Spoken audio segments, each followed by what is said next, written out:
already made it clear that vast numbers of voters in both parties are casting their ballots in an unhappy frame of mind. On the Republican side, they're angry enough at the president to catapult a man who's never held political office into the role of serious challenger. Pat Buchanan has hardly campaigned in Maryland, not even set foot in Colorado. But if the polls turn out to be correct, that resentment may lead to his getting a sizable percentage of the vote in both states.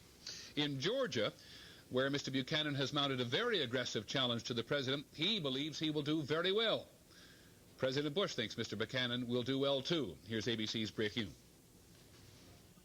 Campaigning in South Carolina, where there's a primary Saturday, Patrick Buchanan was acting today like a man very much in the driver's seat.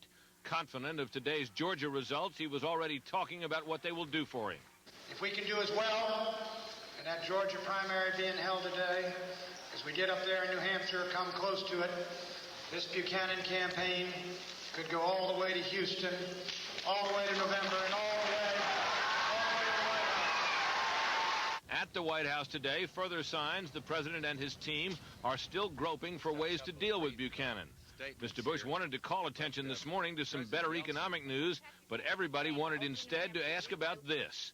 In an interview reported in today's Atlanta Constitution, the president said his decision to break his no-tax pledge was the biggest mistake he'd ever made. If I had to do that over, I wouldn't do it, Mr. Bush is quoted as saying. Look at all the flack it's taking. This morning, though, the president seemed to take the part about it being his biggest mistake back.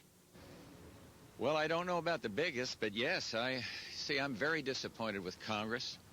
I thought this one compromise, and it was a compromise, would result in no more tax increases. So you see, it's really Congress's fault. White House sources say the president has wanted to say he regrets breaking the tax pledge for some time.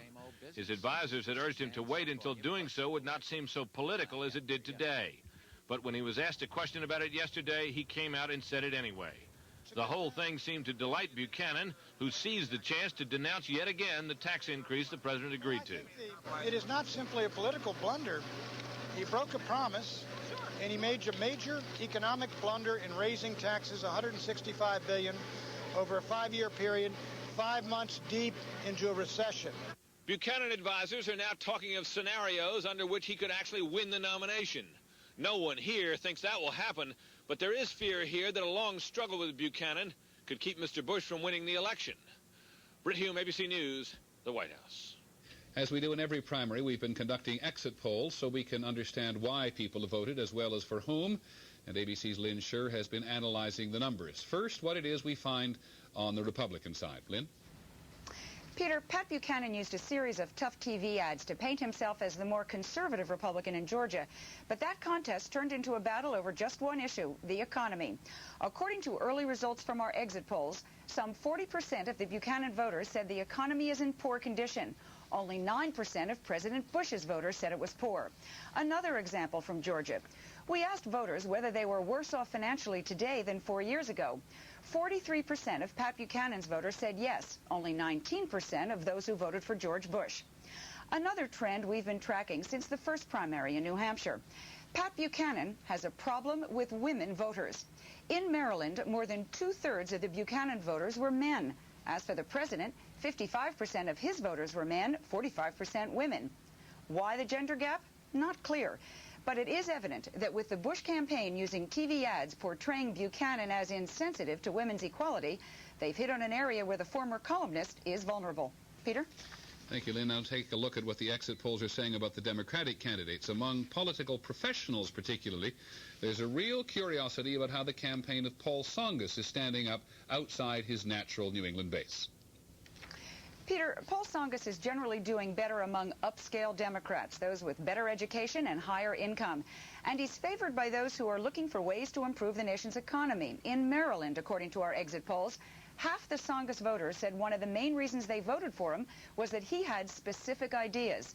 The next biggest category, 38%, cited the strength and courage he's shown in life. That, of course, is a reference to his battle with cancer.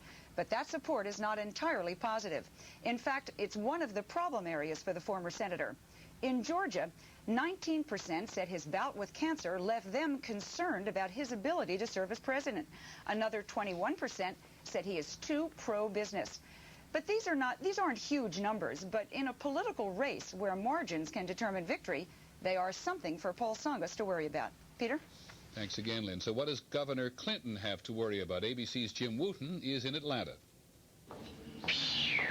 No matter what technique they used, most Georgians voting today for Governor Clinton were disregarding questions about his character. Because I felt that everyone had some skeletons in their closet, and his were brought out, and he faced up to them.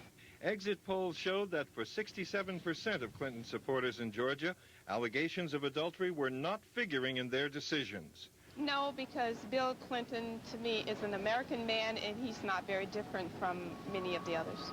Among Tsongas voters, however, 67% were saying they were influenced by the allegations. There was doubt in my mind as to his sincerity and honesty. It does make you wonder how trustworthy someone is. On Clinton's draft status during the Vietnam War, traditionally important in the South, 70% of his Georgia voters were responding positively. When I read the letter that Mr. Clinton wrote, that's what helped me to make my voting decision. I thought it was very eloquent, very well written. And among military veterans voting today, 59% were voting for Clinton.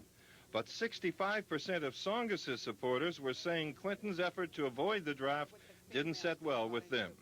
I come from a military background, so that draft bit did affect me. That did affect my choice. Clinton's predicted popularity with black Georgians seemed overwhelming. 74% were voting for him for several reasons, including this one. Paying attention to the racial problem that we have in this country. It's a very serious problem we have, and no other candidate has addressed that. With thousands of black voters waiting in many of the Super Tuesday primaries next week, the numbers emerging from Georgia's exit polls today suggest that Governor Clinton still retains that edge, at least, in his southern backyard. Peter? Okay, Jim, thank you. We'll keep you up to date throughout the evening. In a moment, tantalizing hints of an economic recovery underway. On the American agenda tonight, why it matters to teach children how to watch television. And finally this evening, the alleged...